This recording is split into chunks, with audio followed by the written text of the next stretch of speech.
Matt, how about over at Illumio? You all are right smack in the middle of trying to, make sure that these environments stay safe through some very unique capabilities.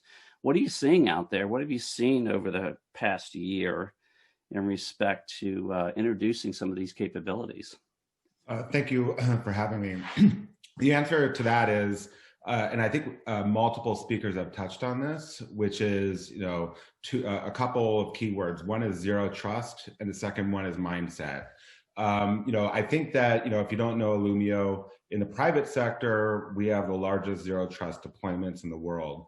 We've been actively working with NIST on 800-207, which is the Zero Trust Cybersecurity Framework, and really bringing those learnings into the federal government.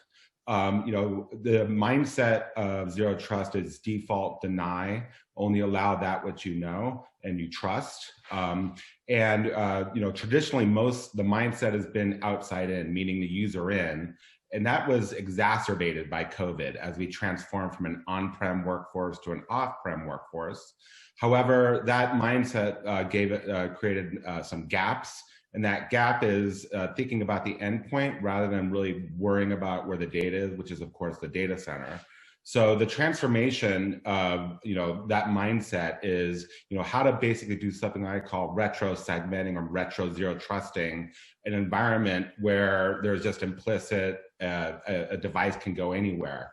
The core mindset of zero trust, of course, is to assume breach. Assume that something inside your environment has already been compromised, and how do you basically eliminate that compromise from spreading laterally within the environment?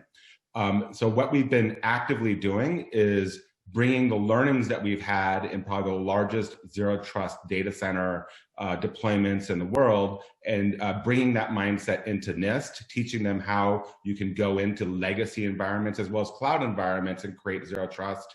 But the most important thing is not disrupt the missions. Nobody wants to bring down a critical mission in the interest of just saying they got to zero trust. It's a very delicate balance to sort of map out because you don't want to disrupt the core capability of the agency that we're working with.